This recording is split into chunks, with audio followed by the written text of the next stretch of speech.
Awakened Living is a 21st century movement for people who consider themselves spiritual but not religious, who have a deep hunger for connected community and a divine impulse for personal and global transformation.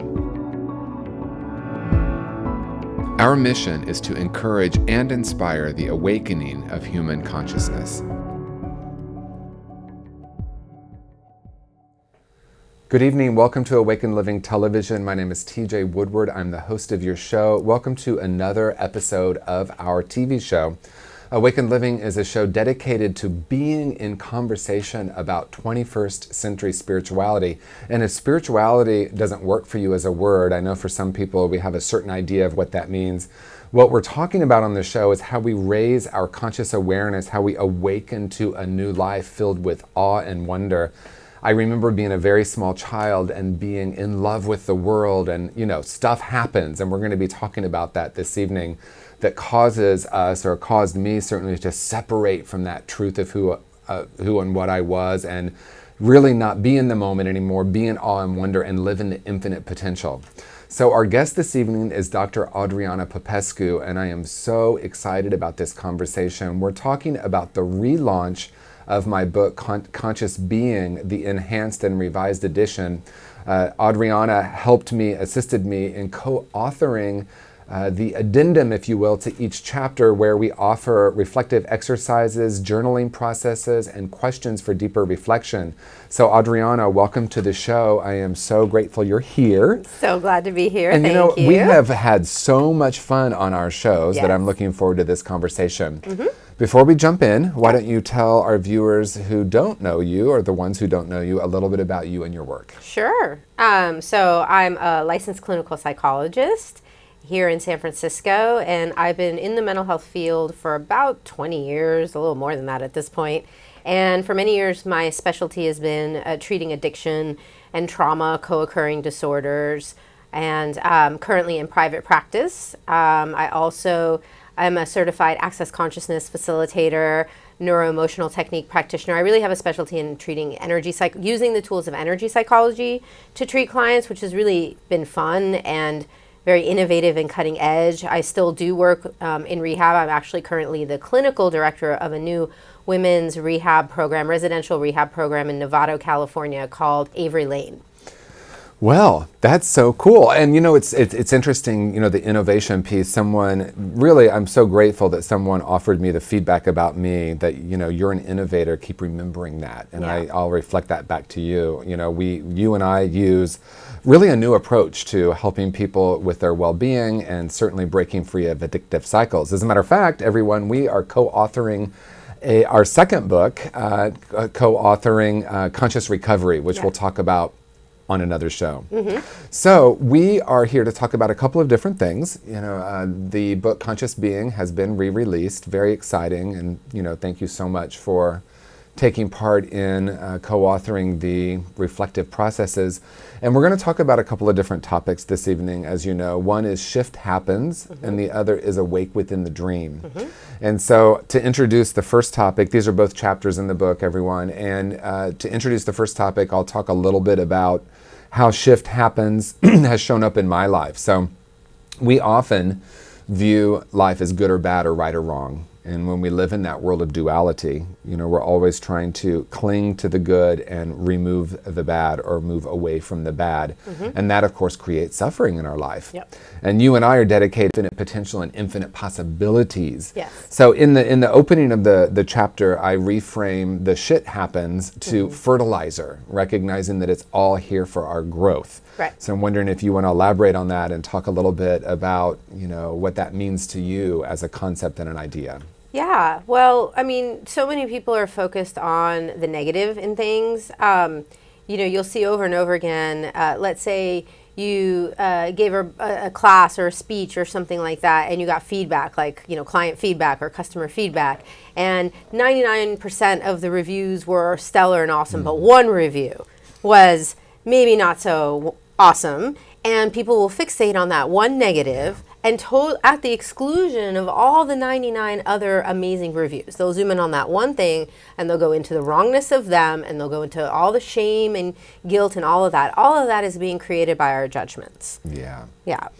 Yeah, it's really interesting because what you and I work with a lot is questions and how we use questions.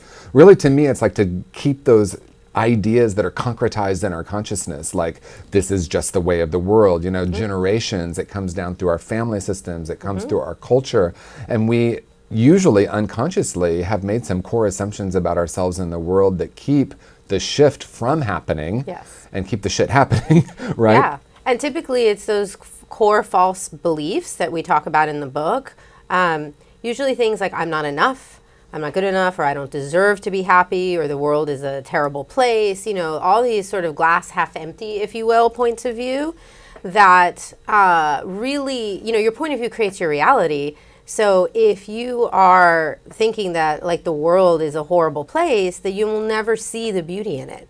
And if you think you're not enough, then you will never acknowledge all the things that are great about you, and so you'll create all this unnecessary pain and suffering for yourself.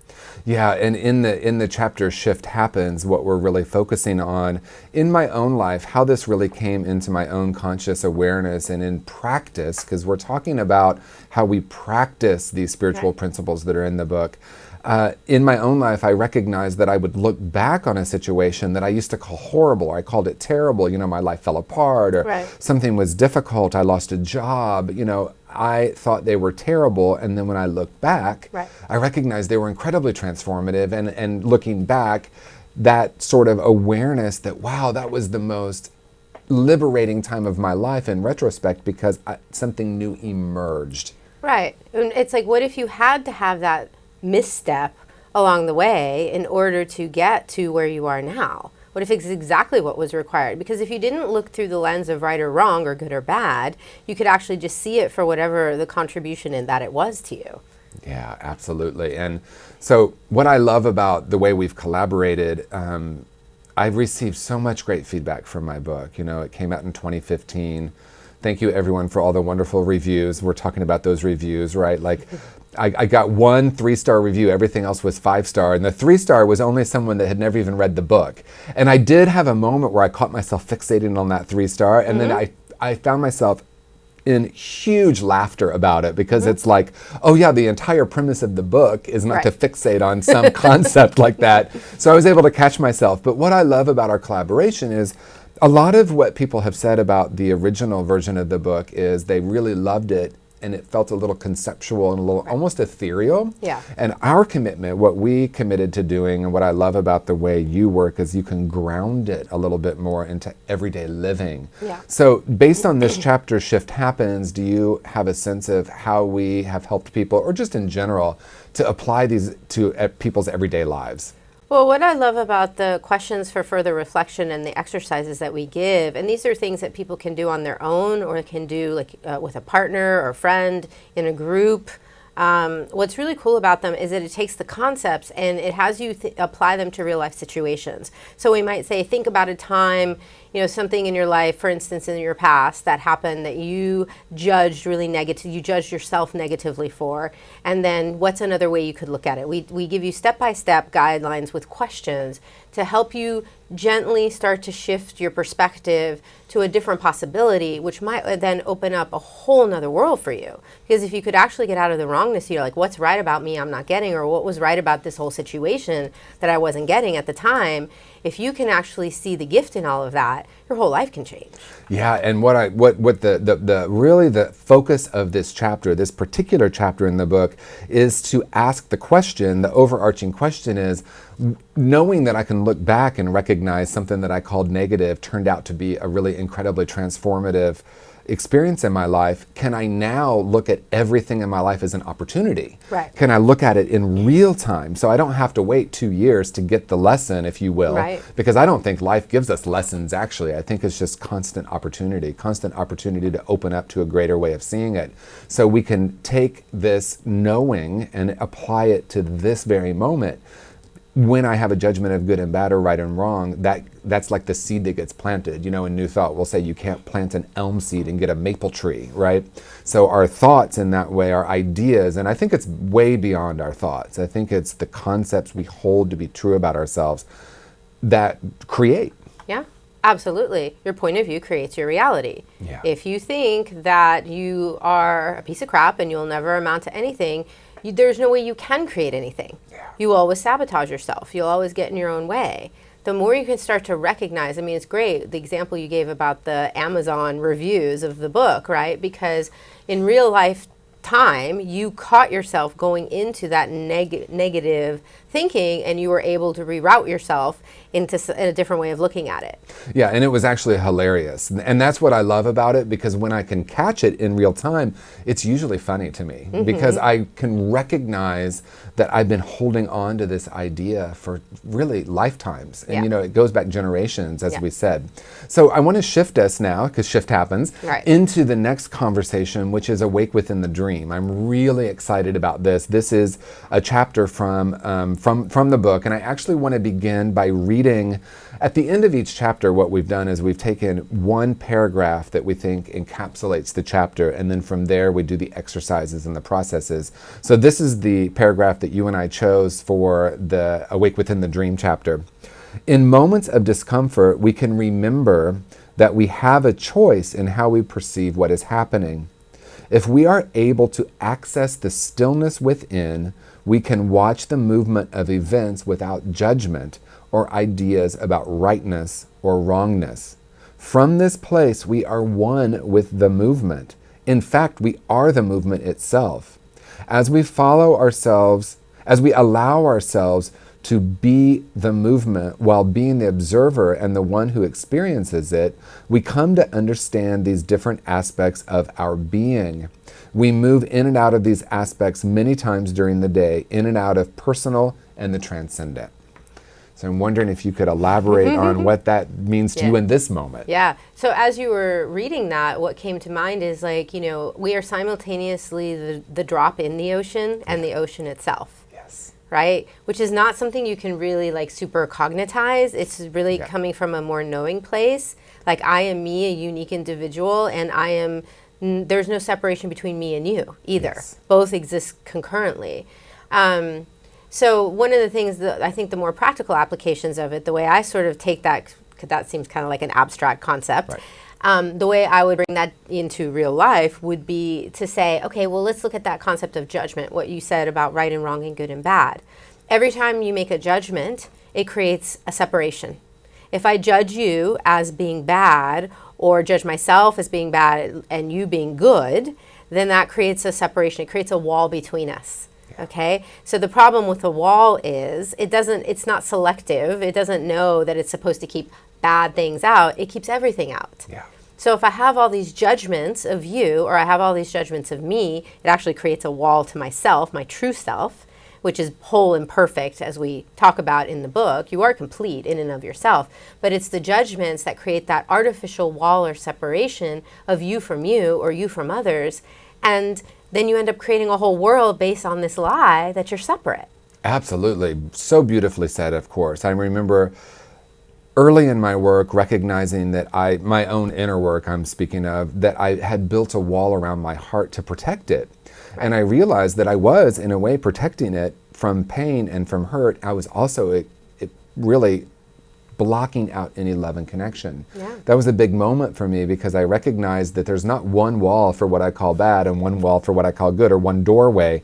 And so as I had the courage to let that down and really be okay with the pain and the joy, and recognize that even emotions, we work in the mental health field, and there's a lot of focus on diagnosing. There's a lot of focus on symptomology and how to get rid of. Right. And I know you, and certainly I'll speak for myself. I come from a different place, and that is, what if rather than judging sadness as negative, we just simply experience the sadness and let that move through us? Yeah. Because feelings just come and go, right? But we grab on based on a story. Yes. So again, switching gears slightly, Awake Within the Dream is really an idea that the reason that I chose this originally for the chapter before you and I collaborated a recognition that everything on some level is illusion based on perspective, which you and I have talked about.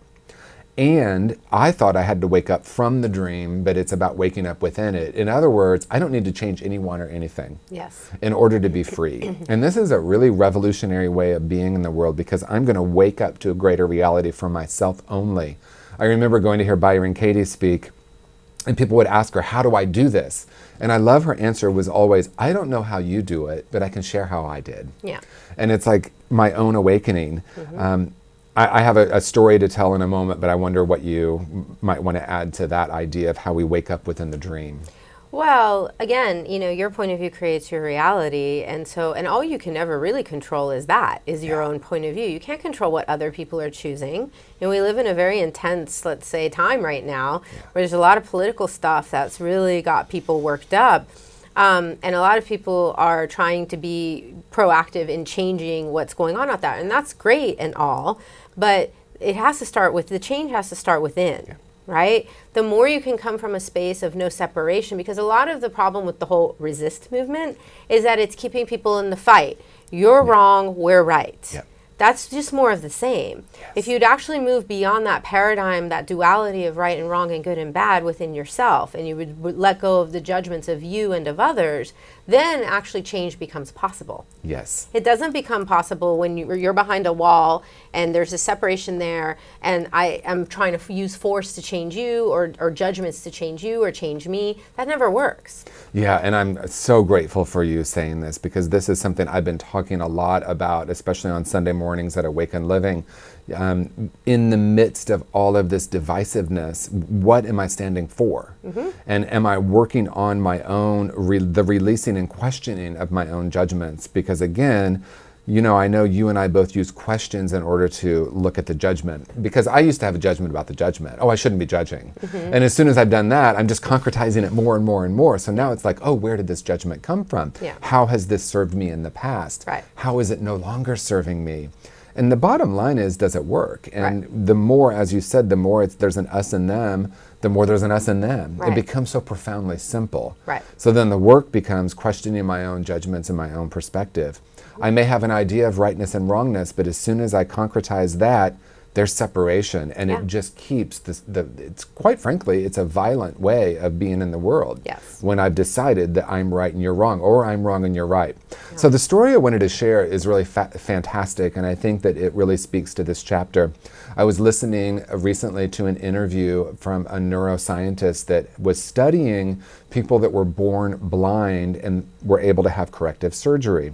The assumption would be, or was, that people would then begin to see immediately. What happened, though, is they could only see part of what we might call reality. And they studied it more deeply, and they discovered that they could only see what they held as a concept. They literally held their hand up with an apple in it, and the people could see the hand and not the apple. And this is a neuroscientist, right? So this isn't, about the spiritual piece. It's where science and the mystics join. They could learn to see the apple when they discovered what the concept of an apple was. And so in that way, we're all really dreaming and creating reality based on the concepts we hold. And I know you have some stuff to say about that. Well, I do. And if you look at, I kind of want to make a distinction between the natural world and the human world, because if you go out in nature, there is no separation between the trees and the animals and the plants and the earth, right? They're all like collectively working with each other. If there's no rain, if there's a drought, the rabbits, for example, will not mate as often and will not produce offspring because there isn't enough vegetation that's been watered by the rain. Everything is interconnected. We humans are the only ones who have invented judgments and things, and it's like we seem to function differently, that we function from these concepts. These concepts are mental most of the time. They're inventions.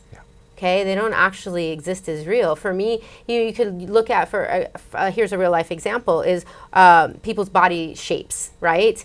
Back in the 1700s, being very curvy was considered, was judged to be a sign of wealth, a sign of abundance. You had enough food so you could eat so much that you're roly-poly. Well, in this day, thin is in, right? So there's no there's no inherent right or wrong to it. It's just different body shapes. But we have invented all these judgments about, and which create expectations around how we're supposed to be in the world. But again, that's all just a dream. It's all just a creation. Yeah. And so if you've invented a reality for yourself that has a lot of suffering or pain in it, you might want to look at what are the concepts, what are the constructs from which you're functioning. We might look at those as the belief systems that you have, that you grew up with, that you learned from your families, that you learn from society, you learn from Hollywood, or the magazines or whatever it is. What are those concepts that are typically based on judgments, and how are those working for you? And are they even yours? Because most people, when they go out in nature and they finally feel like themselves. Exactly. Okay, but then when you're out in the world worrying about other people's judgments or worrying about your own judgments, then you're not really in the present moment just being and enjoying and being happy, because your natural state of being is one of joy and bliss and ecstasy. But you can't have that if you have the judgments there. The judgments is a contractive energy. Yeah, absolutely. And most of the time, they're unconscious judgments. I mean, Correct. Sometimes we're consciously aware of our judgments, but we're talking about something even deeper than that. We're talking about held concepts about the world. I love your example, right? I mean, imagine, well, we don't even need to imagine, we experienced it. We come into this world and we have a particular body type. Used to be more for women, now it's equal opportunity. Men have a certain body type they're supposed to have now too. Mm-hmm. So we're getting our fair share of that now.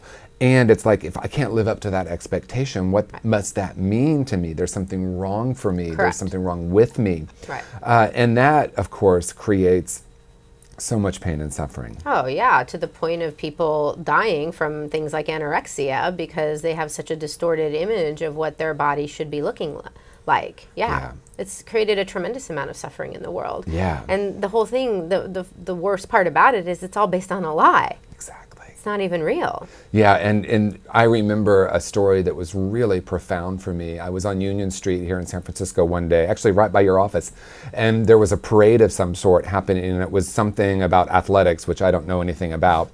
But there was a young boy, probably 4 or 5, holding his dad's hand, and the boy was clapping, and he looked at his son and said, "Don't clap, that's not our team.